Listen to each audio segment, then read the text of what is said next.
mbirum Pape Sané mi kii di Pape Moussa Sow daf ci def ay leeral yu am solo waaye laataa ñu ñëw ci leeral yooyu nga xam ne Pape Moussa Sow def na ko dañuy ànd déglu kàddu yi nga xam ne moom la Pape Sané yëkkati woon fële ca Walfadjri ba tax ñu convoqué ko tey kon ñu ànd déglu kàddu yooyu ba pare door a delsi ci li nga xam ne moom la ci Pape Moussa def ci ay leeral yu am solo ci kàddu yooyu nga xam ne Pape Sané waxoon na ko. am na fi benn homme d'affaires benn banque lu fëgg fii 8 milliards banque bi ñu def ko benn virement bi jógee BIDC banque CEDEAO may wax monsieur le dit je suis à la télé je suis à l'aise pour en parler virement bi jógee BIDC ñu war ko fay xaalis banque bii mu fëggoon 8 milliards yi banque bi na tël 6 milliards yi téye ko un ministre moo woo banque bi ne ko non bàyyi leen ko mu fayee ko xaalis bi man maa ngi signé teg moom benn convention banque boobu subaa bu ñu déggee ni banque bi daanu na ministre boobu sa responsabilité est impliquée au premier chef homme d'affaires boobu sa responsabilité est ministre actuel. Ah bon? actuel. Ah bon? waaw. ah Ba gars duñ la wóolu. nañ ma woo. Papa wóolu la boppam ñëw toog ci. actuel. non j'ai dit actuel nañ ma woo. wax li ma wax lu leer nañ la. actuel.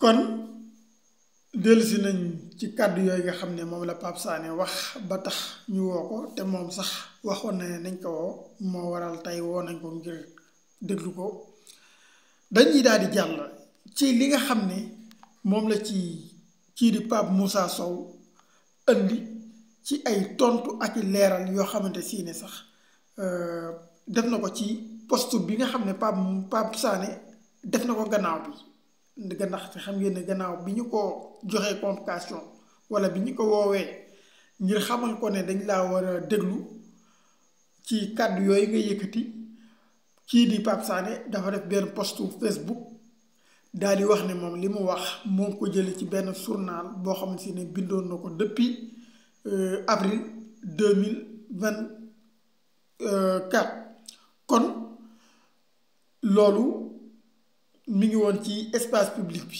waaye li nga xam ne moom la Pape Sané wax nag ak li nga xam ne moom la journal yi bindoon wax dëgg yàlla xaw naa am tuuti wuute ki ñi ci gën a andi leeral ci wuute yooyu nga xam ne am na mooy Pape Moussa Sow ñu ànd déglu Pape Moussa Sow mu leeralal ñu diggante li Pape Sané wax ak li nga xam ne moom la journal bi bind lan moo ci différence bi.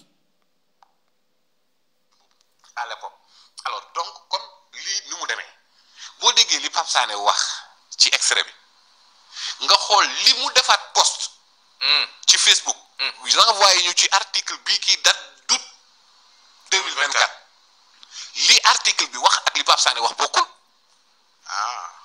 déedéet gis nga yaa ko génne léegi nga lire ko léegi est-ce que li mu wax ci audio bi nga teg c'est la même chose sincèrement quoi sénégalais yi ñu ngi ñuy déglu mën a déglu audio bi mën a lire texte bi mën a lire article journal boobu noonu loo bëgg a wax foofu.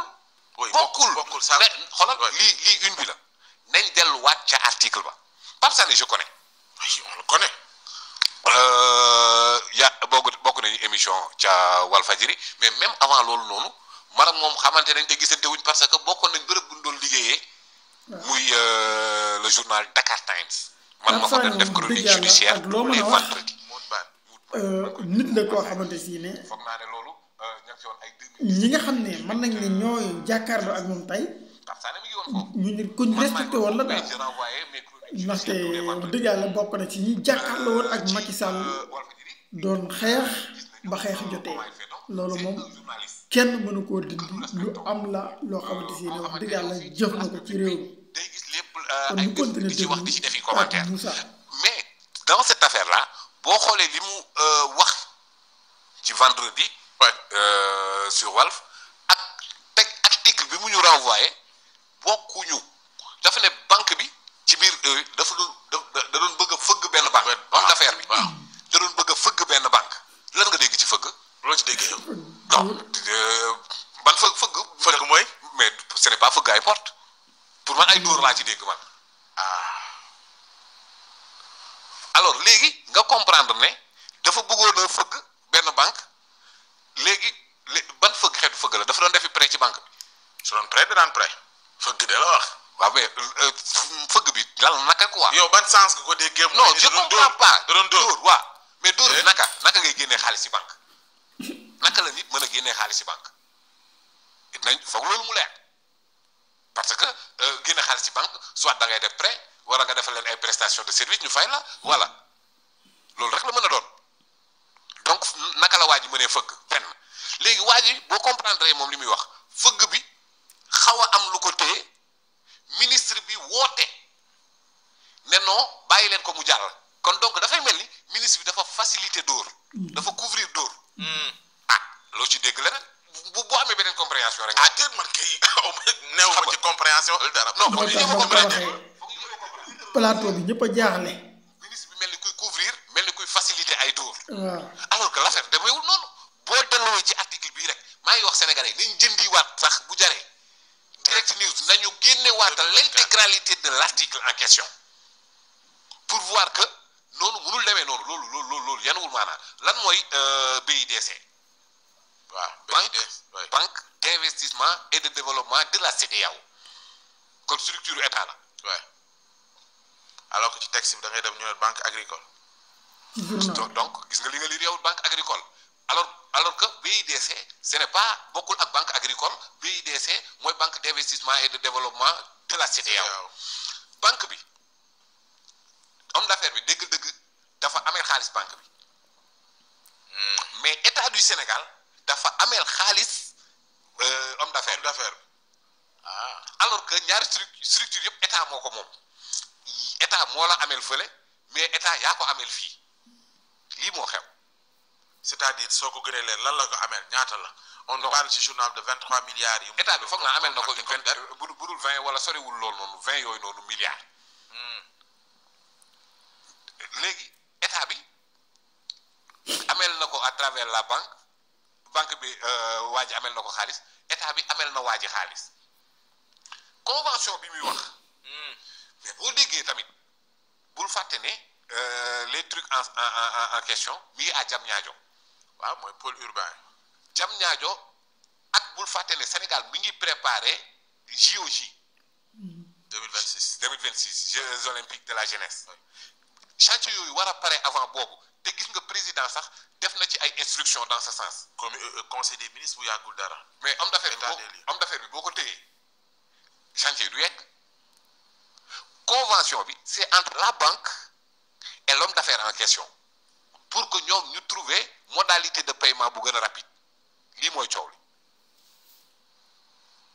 mooy la convention parce que boo déggee wax ji day mel ni.